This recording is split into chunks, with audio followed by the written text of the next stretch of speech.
معجزہ تھا وہ ہجرت میں ان کا سفر، دشمنان خدا دیکھتے رہ گئے، چاند تارے ہی کیا دیکھتے رہ گئے، کہ میں سور پہاڑ تے چڑھدائے، نالے حمد خدا دی پڑھدائے، کہ میں سور پہاڑ تے چڑھدائے، نالے حمد خدا دی پڑھدائے، چھایا موڈے بھار نبوت دا، سوار دیاں کیا باتاں نے، رہا تک دا زلفاں یار دیاں، رج لذتاں چکھیاں پیار دیاں، جدی جھولے وچ غم خار ستا، جدی جھولے وچ غم خار ستا، اس یار دیاں کیا باتاں نے، میرے پیارے نبی تیرے پیار دیاں کیا باتاں نے۔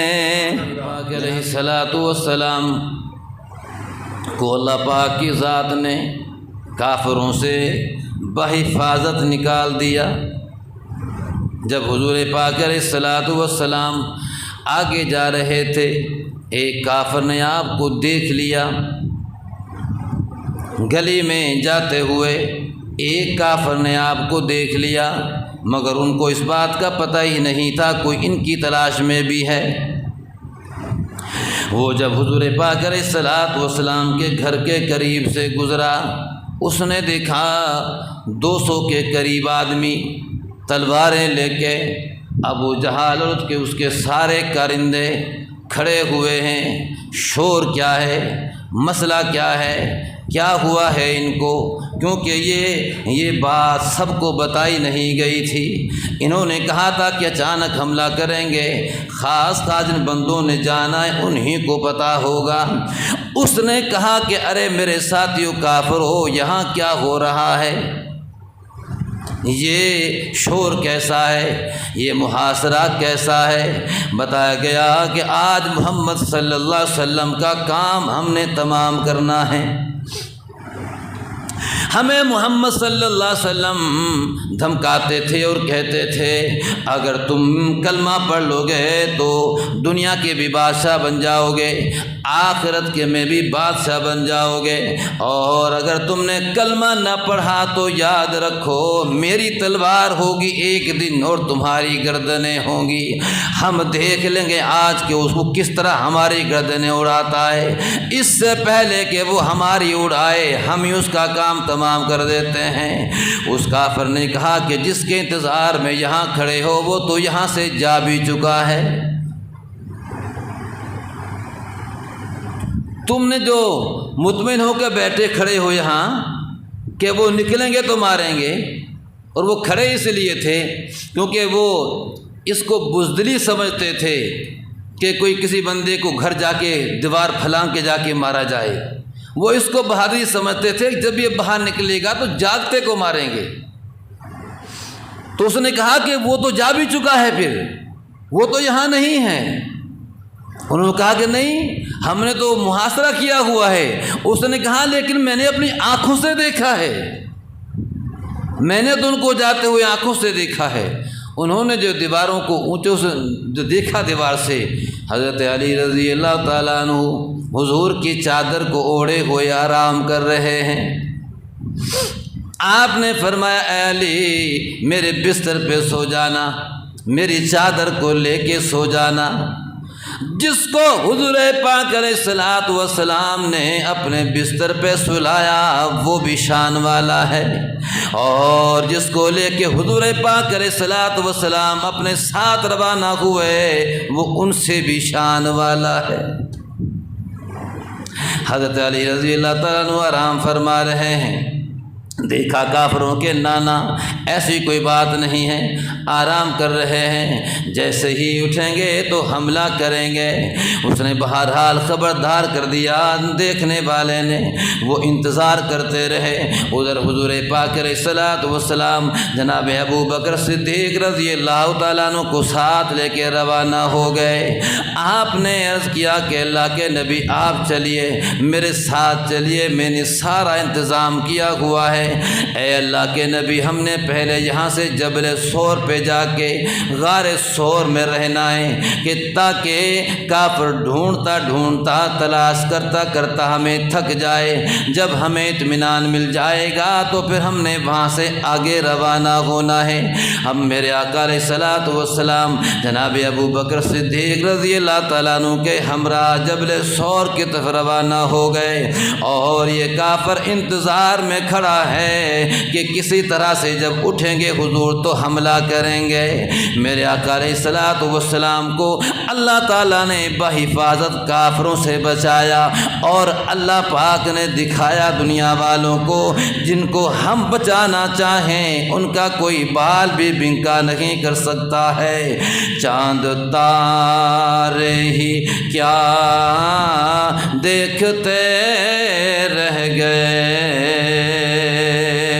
چاند تارے ہی کیا دیکھتے رہ گئے، ان کو ارض و سما، ان کو ارض و سما دیکھتے رہ گئے،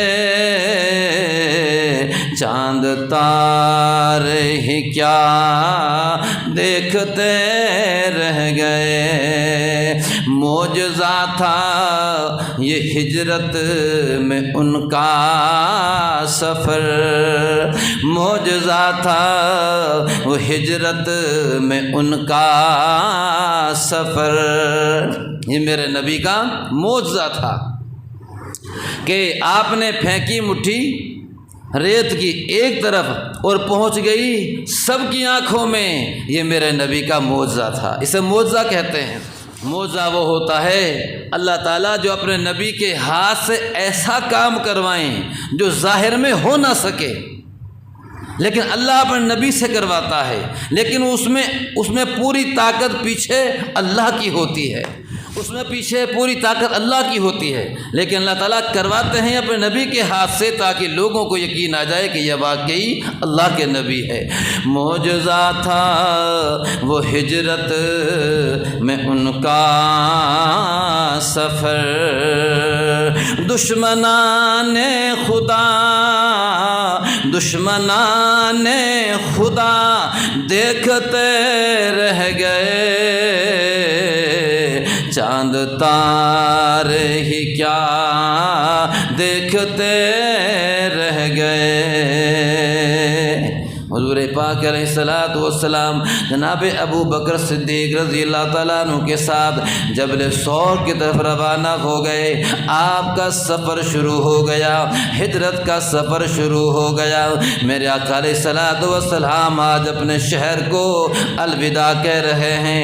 میرے آقا علیہ الصلوۃ والسلام جب آگے نکل گئے ذرا مکہ سے، آپ علیہ الصلوۃ والسلام نے مڑ کے مکہ شہر کی طرف دیکھا، آپ نے مڑ کے مکہ شہر کی طرف دیکھا، آپ نے فرمایا ہے میرے مکہ تو میرا آبائی گاؤں شہر ہے، تو میرا وطن ہے، میرا تیرے ساتھ دل لگا ہوا ہے۔ اے میرے شہر، اگر تیرے رہنے والے اچھے ہوتے تو میں کبھی بھی تجھے چھوڑ کے نہ جاتا۔ یہ تھا اللہ کے دین کے لیے وطن بھی چھوڑنا پڑا، اہل وطن بھی چھوڑنے پڑے۔ اپنا علاقہ چھوڑنا بندہ کے لیے مشکل ہوتا ہے، یہی وجہ ہے حضور پاک علیہ الصلوۃ والسلام نے مدینہ میں جا کے جب پہنچ گئے تو صحابہ کرام بھی پہنچ گئے، دل ان کا بھی نہ لگا، تو آپ نے یہ فرمایا کہ اے اللہ، جس طرح ہمارا مکہ میں دل لگا ہوا تھا، جس طرح ہمیں اس سے محبت تھی، یا اللہ اسی طرح تو ہماری محبت مدینہ کے ساتھ بھی کر دے، اس کی آب و ہوا کو ہمارے موافق کر دے، یا اللہ جیسے تو نے ابراہیم علیہ السلام کی دعا کی برکت سے وہاں کے پھلوں میں، وہاں کے مدوں میں اور ساؤں میں تو نے برکت دی، یا اللہ میری دعا کی برکت سے تو مدینہ کے پھلوں میں بھی برکت عطا فرما دے، اس کو بھی امن والا بنا دے، اس کو بھی یا اللہ اس میں بھی وافر رزق عطا فرما۔ کافر ڈھونڈ رہا ہے، انتظار میں ہے۔ جب جناب علی رضی اللہ تعالیٰ عنہ کھڑے ہوئے، انہوں نے دیکھا کہ یہ تو حضرت علی رضی اللہ تعالیٰ عنہ ہیں۔ انہوں نے حضرت علی رضی اللہ تعالیٰ عنہ کو دھمکایا اور مارا پیٹا، بتاؤ کہ محمد صلی اللہ علیہ وسلم کہاں ہیں؟ ہم تو ساری رات تجھے حضور سمجھتے رہے اور اس انتظار میں کھڑے رہے کہ آئیں گے تو ماریں گے، بتاؤ محمد صلی اللہ علیہ وسلم کہاں ہیں؟ حضرت علی رضی اللہ تعالیٰ عنہ نے فرمایا کہ وہ تو چلے گئے ہیں رات کے ہی، وہ تو رات کے ہی چلے گئے ہیں۔ کافروں نے کہا کہ کہاں چلے گئے؟ انہوں نے کہا کہ انہوں نے جہاں جانا تھا، جہاں انہوں نے جانا تھا وہ چلے گئے۔ اس طرح کا جملہ حضرت علی رضی اللہ تعالیٰ عنہ نے فرمایا کہ جھوٹ بھی نہ بنے اور راز بھی فاش نہ ہو کہ وہ تو رات کے ہی چلے گئے کہ کہاں، جہاں انہوں نے جانا تھا۔ جناب جب یہ جملہ سنا، ابو جہل فوراً اپنے بندوں کو لے کے جناب ابو بکر صدیق رضی اللہ تعالیٰ عنہ کے گھر پہنچا، اور ابو جہل نے کہا کہ اس بات کا ضرور ابو بکر کو پتہ ہوگا، کیونکہ کافر بھی جانتا تھا کہ سب سے زیادہ گہری دوستی حضور کی ابو بکر صدیق رضی اللہ تعالیٰ عنہ کے ساتھ ہے۔ کافروں کو پتہ تھا آپ کا گہرا یار اور دوست ابو بکر ہے، اور اس کے بغیر وہ نہ گئے ہوں گے، اس کو ضرور پتہ ہوگا۔ جناب ابو بکر صدیق رضی اللہ تعالیٰ عنہ کے گھر گئے غصے میں بھرے ہوئے کہ منصوبہ ناکام ہو گیا، ساری تدبیر ناکام ہو گئی۔ اللہ پاک نے فرمایا وَيَمْكُرُونَ وَيَمْكُرُ اللَّهُ وَاللَّهُ خَيْرُ الْمَاكِرِينَ۔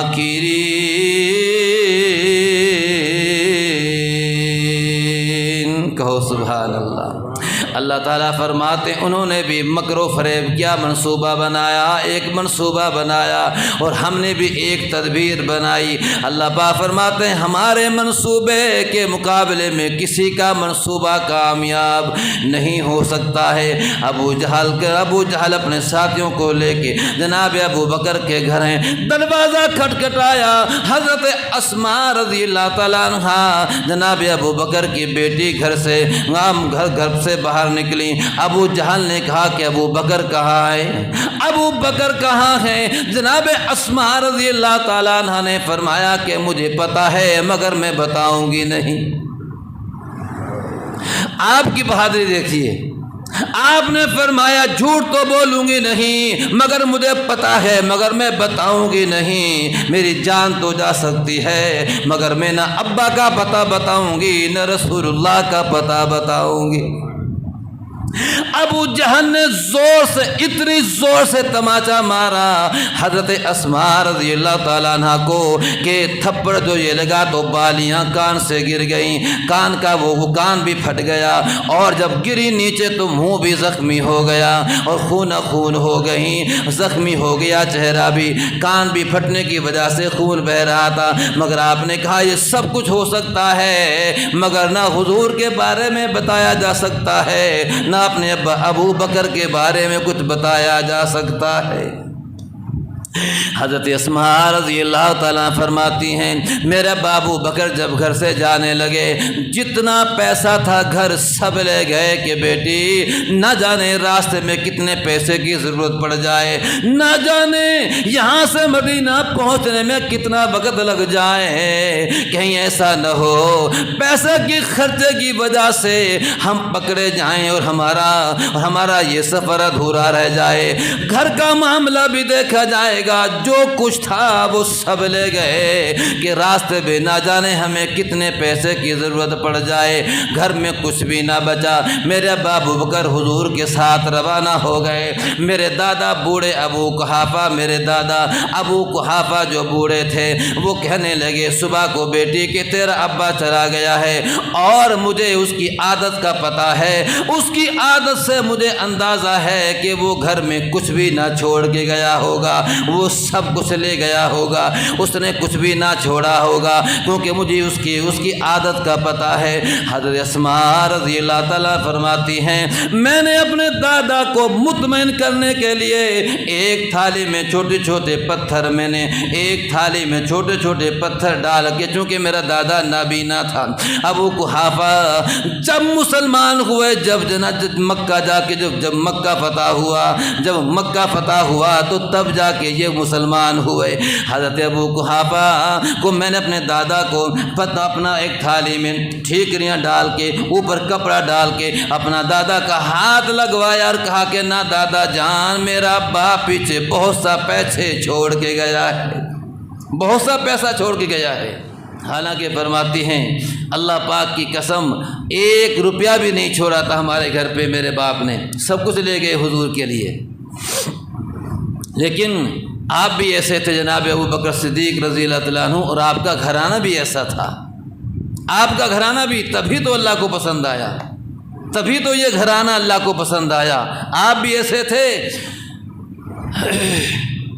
جناب ابو بکر صدیق رضی اللہ تعالیٰ عنہ حضور پاک علیہ الصلوۃ والسلام کو لے کے جا رہے ہیں اور جبل سور آ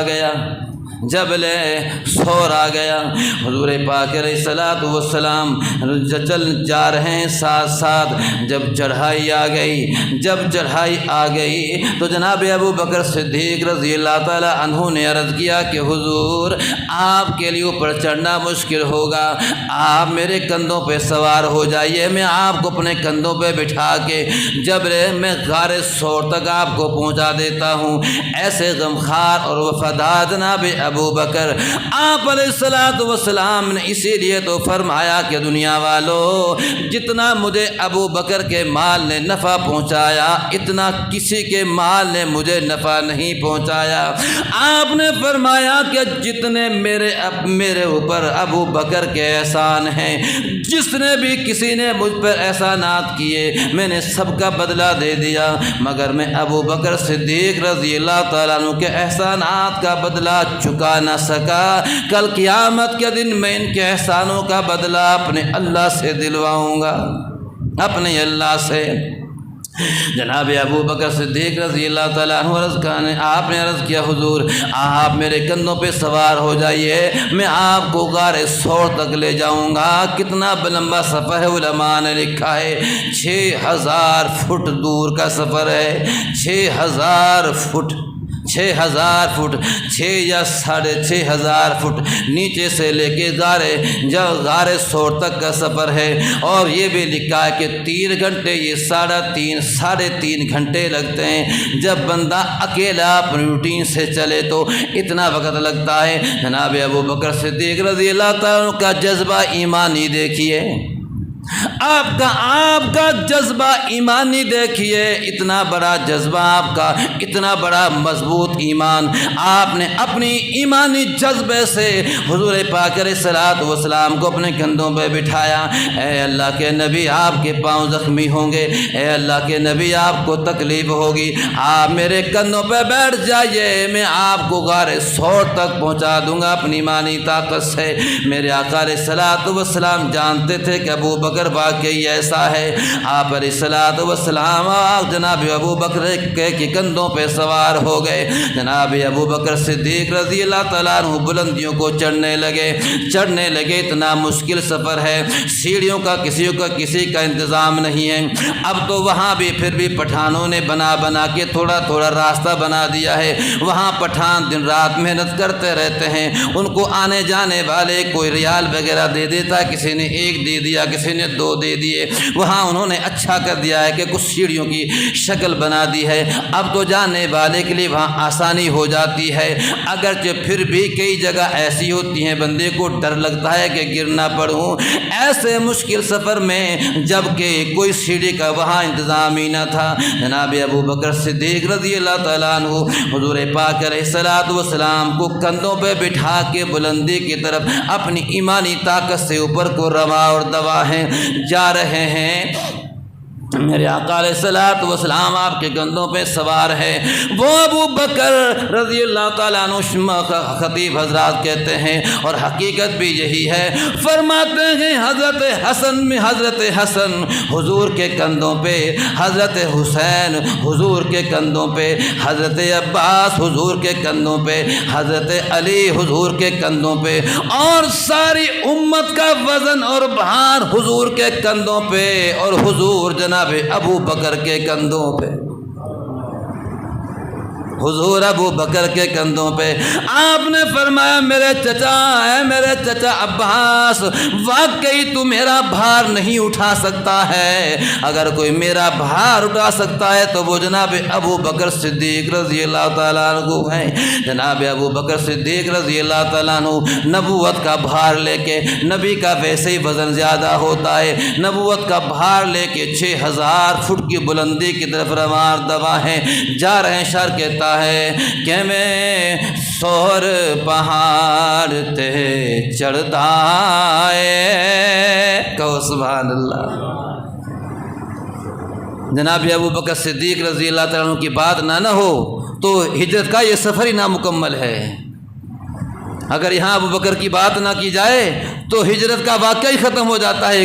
بیان کیا ہوگا پھر کہ میں سور پہاڑ تے چڑھدا ہے، نالے حمد خدا دی پڑھدا ہے، کہ میں سور پہاڑ تے چڑھدا ہے، نالے حمد خدا دی پڑھدا ہے، چھایا موڈے بھار نبوت دا سوار دیاں کیا باتاں نے، سوار دیاں کیا باتاں نے، میرے پیارے نبی، میرے پیارے نبی، تیرے پیار دیاں کیا باتاں نے، ہر ویلے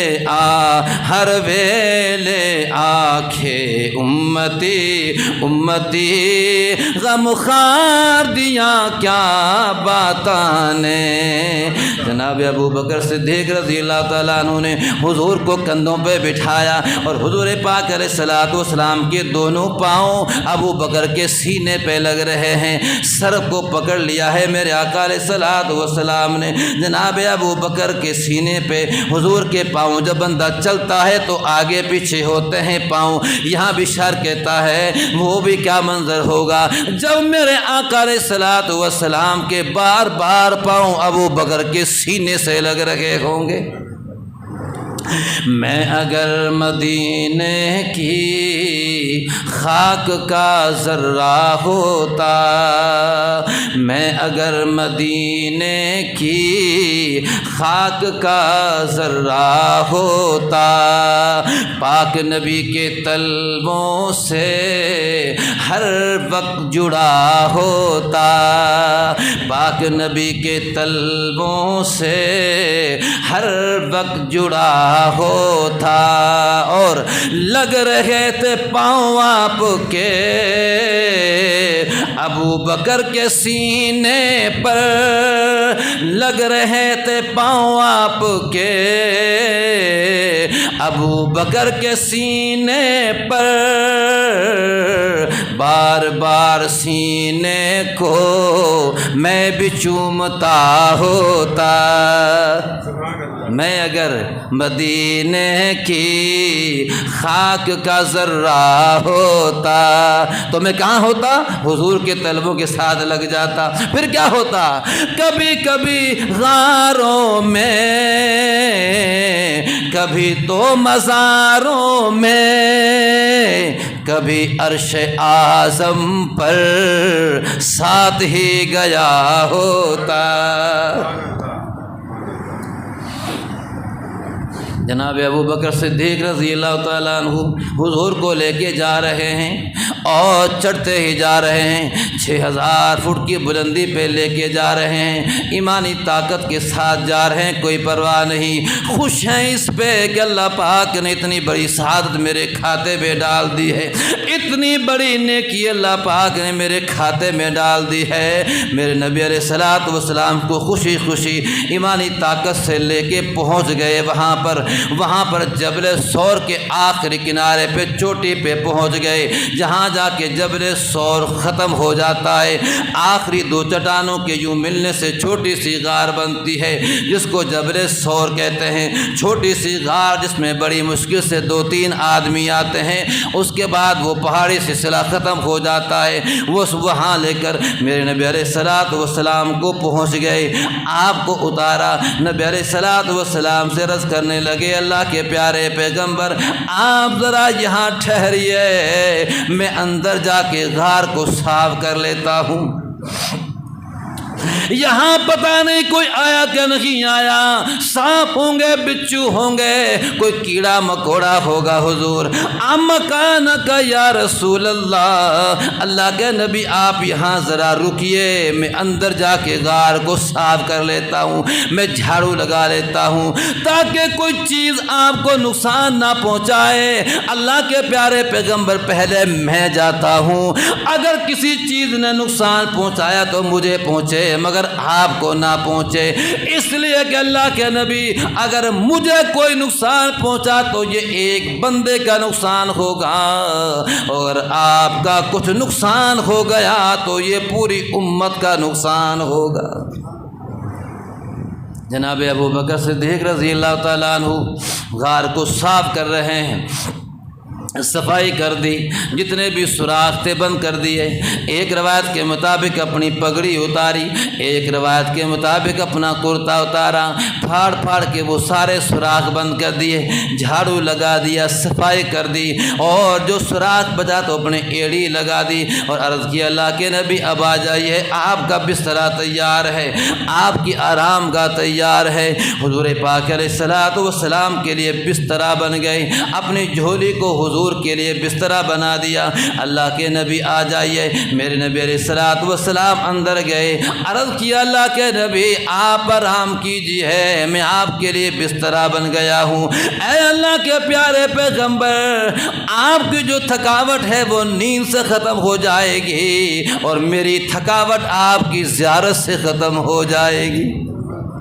حالانکہ تھکے تو ابو بکر تھے رضی اللہ تعالیٰ عنہ، لیکن آپ کو اپنی فکر نہیں تھی، حضور سے محبت تھی، حضور کا خیال ہے، اے اللہ کے نبی آپ کے لیے میں بستر بن گیا ہوں، آپ آرام کیجئے، آپ آرام کریں گے آپ کی تھکاوٹ ختم ہو جائے گی، اور مجھ ابو بکر کی آپ کی زیارت سے تھکاوٹ ختم ہو جائے گی، کیونکہ جناب ابو بکر صدیق رضی اللہ تعالیٰ عنہ وہ ہیں۔ آپ نے عرض کیا اللہ کے نبی مجھے 3 چیزیں بڑی ہی پسند ہیں، مجھے 3 چیزیں بڑی ہی پسند ہیں، ایک تو یہ کہ آپ کا کہنا ہو، میں آپ کے کہنے بھی اپنا مال خرچ کروں، نمبر 2 میری بیٹی عائشہ آپ کے نکاح میں ہے، یہ میرے لیے بڑی سعادت کی بات ہے، تیسری چیز جو مجھے پسند ہے وہ یہ کہ حضور آپ کا چہرہ ہو، میں آپ کو دیکھتا رہوں، یہ بات مجھے بڑی پسند ہے۔ فرمایا آپ کا دیدار ہوگا میری تھکاوٹ ختم ہو جائے گی، یہ محبت کی بات ہے، یہ سچی محبت تھی، یہ سچی لگن تھی۔ اسی لیے تو حضور پاک علیہ الصلوۃ والسلام نے بار بار جناب ابو بکر رضی اللہ تعالیٰ عنہ کی مثالیں دی ہیں۔ جناب ابو بکر بسترا بن گئے اور حضور لیٹ گئے، آپ آرام فرما رہے ہیں، اور جناب ابو بکر صدیق رضی اللہ تعالیٰ عنہ بسترا بنے ہوئے ہیں۔ حضور پاک علیہ الصلوۃ والسلام ابو بکر کی جھولی میں اس طرح آرام فرما رہے ہیں جس طرح رحل پہ قرآن پاک رکھا ہوا ہو، کیونکہ ایک وہ قرآن مجید ہے، ایک یہ قرآن مجید ہے۔ وہ کتابی شکل میں قرآن مجید اور میرے نبی عملی شکل میں قرآن مجید ہے۔ سیدہ عائشہ رضی اللہ تعالیٰ عنہ سے کسی نے پوچھا کہ حضور کی اخلاق کیا ہیں، تو آپ نے فرمایا کہ کیا تم قرآن نہیں پڑھتے کہ پڑھتے ہیں؟ آپ نے فرمایا پھر سارا قرآن میرے نبی ہی کا تو اخلاق ہے۔ اخلاق کہتے ہیں عادات کو، تو آپ نے فرمایا سارا قرآن میرے نبی کا ہی تو اخلاق ہے۔ قرآن کہتا ہے نماز پڑھو، میرے نبی نمازی۔ قرآن کہتے ہیں روزہ رکھو، میرا نبی روزے دار۔ قرآن کہتا ہے اچھا اپنی گفتگو اچھی کرو، میرا نبی اچھی گفتگو والا۔ تو آپ نے فرمایا سارا قرآن میرے نبی کا اخلاق ہی تو ہے، جو قرآن مجید کے اندر ہے وہ عملی شکل میں میرا نبی ہے۔ تو میرے آقا علیہ الصلوۃ والسلام یوں آرام فرما رہے ہیں، جناب ابو بکر صدیق رضی اللہ تعالیٰ عنہ کی جھولی میں وہ سب سے قیمتی چیز ہو جناب ابو بکر کی جھولی میں ہے۔ اللہ پاک کی ذات نے بتلا دیا، اے میرے ابو بکر، تو نے جو کچھ تھا دنیاوی جو کچھ تھا وہ سب کچھ تو نے ہماری جھولی میں ڈال دیا، اور ہمارے پاس جو سب سے قیمتی چیز تھی ہم نے وہ تیری جھولی میں ڈال دی ہے۔ جو کچھ تیرے پاس تھا وہ تو نے ہم پہ قربان کر دیا، اور جو ہمارے پاس قیمتی چیز تھی وہ ہم نے تیری جھولی میں ڈال دی ہے۔ جناب ابو بکر صدیق رضی اللہ تعالیٰ عنہ حضور پاک علیہ السلام کو جھولی میں لیتے ہیں اور آپ کی زلفوں میں کھجلی کرنے لگ گئے تاکہ حضور کو آرام آ جائے۔ آپ کو اپنے بالوں کو چھیڑنے لگے، زلفوں کو چھیڑنے لگے، زیارت بھی ہو رہی ہے، حضور کی خاطر ہاتھ بھی پھیر رہے ہیں تاکہ حضور کو آرام آ جائے۔ رہا تکدا زلفاں یار دیاں، کہو سبحان اللہ۔ جناب ابو بکر صدیق رضی اللہ تعالیٰ کو یہ پسند تھا، اے اللہ کے نبی کہ آپ کا چہرہ ہو تو میں دیکھتا رہوں۔ اللہ نے ایسا موقع دیا کہ آج یہ چہرہ ہے تو دیکھتا رہے۔ رہا تکدا زلفاں یار دیاں، رج لذتا چکھیاں پیار دیاں، جدی جھولے وچ غم خار ستا، جدی جھولے وچ غم خار ستا، اس یار دیاں کیا باتاں نے، میرے پیارے نبی تیرے پیار دیاں کیا باتاں نے۔ جناب ابو بکر صدیق رضی اللہ تعالیٰ عنہ ایسا آپ کے وفادار، ایسے غمخوار جناب ابو بکر صدیق رضی اللہ تعالیٰ عنہ حضور کی آرام کی خاطر، اور آپ کھجلی کر رہے ہیں، ایڑی جو لگائی وہاں ایک سوراخ میں تو کالا ناگ آ گیا، زہریلی چیز آ گئی، سانپ نے دیکھا کہ راستہ بند ہے، جناب ابو بکر صدیق رضی اللہ تعالیٰ عنہ کو ڈسا، آپ کو کاٹا۔ جناب ابو بکر صدیق رضی اللہ تعالیٰ عنہ کو آپ کو جب تکلیف پہنچی تو آپ نے حرکت نہیں کی کہ تاکہ میری حرکت کی وجہ سے حضور کے آرام میں خلل نہ پڑے۔ یہ تھے وفادار اور غمخوار۔ جناب ابو بکر صدیق رضی اللہ تعالیٰ عنہ کے زہر جب اندر گیا، آپ کو جب تکلیف ہونے لگی تو آپ کے زہر کی وجہ سے آپ کے آنسو بہنے لگے، تکلیف کی وجہ سے آپ کا آنسو بہا۔ جناب ابو بکر صدیق رضی اللہ تعالیٰ عنہ کا آنسو جب گرا، تکلیف کی وجہ سے بے ساختہ آنسو، چہرہ آپ کا نبی علیہ الصلوۃ والسلام کے چہرے کے اوپر تھا، آپ کا آنسو جو گرا تو سیدھا حضور پاک علیہ الصلوۃ والسلام کے چہرے پہ جا گرا۔ اشعار کہتا ہے کہ حضور پاک علیہ الصلوۃ والسلام کی آرام کی خاطر آپ نے حرکت نہ کی، مگر جب آنسو گرا حضور پاک علیہ الصلوۃ والسلام کے چہرے پہ تو حضور پاک علیہ الصلوۃ والسلام بیدار ہو گئے۔ آپ نے فرمایا میرے ابو بکر کیا ہوا، کس چیز نے تجھے تکلیف پہنچائی ہے، تیرا مسئلہ کیا ہے؟ عرض کیا اللہ کے پیارے پیغمبر مجھے کسی زہریلی چیز نے کاٹا ہے، جگایا کیوں نہیں، بتایا کیوں نہیں، حرکت کیوں نہیں کی؟ اس لیے کہ حضور آپ کے آرام میں خلل نہ پڑے، میری جان جائے تو جائے مگر آپ کے آرام میں خلل نہ پڑے۔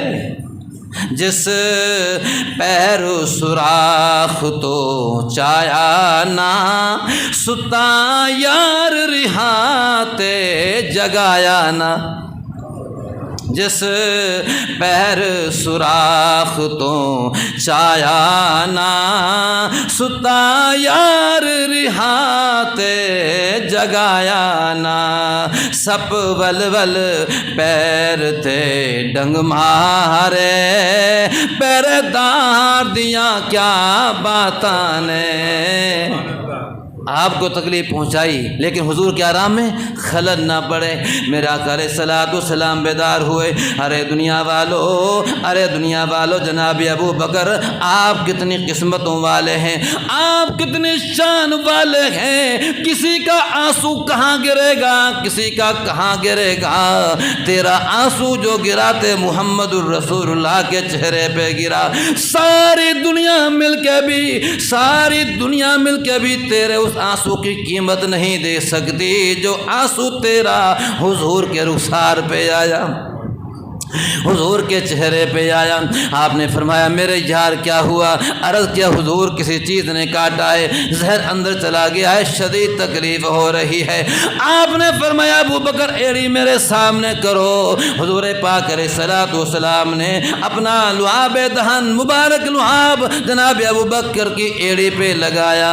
جناب ابو بکر فرماتے ہیں بس لگنا تھا، میرا سارا کا سارا زہر ختم ہو گیا، سارے کی ساری میری تکلیف ختم ہو گئی۔